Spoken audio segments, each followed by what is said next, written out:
Welcome back to Get Up Windows YouTube channel. In this video, we will guide you on how to move taskbar to the left of the screen. You can do this using two methods. First one is right click on this one taskbar and select taskbar settings option. Under taskbar location on the screen, click this one drop down menu and select left option. This will align Windows taskbar to the left of the screen.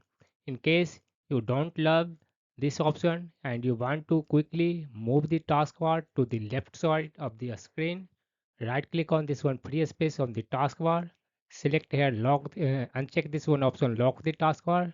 Now click and press on the taskbar and drag it to the left side of the screen. Again, right click on this one and select here lock this taskbar. This will prevent accidental move of the taskbar. That's all about this video.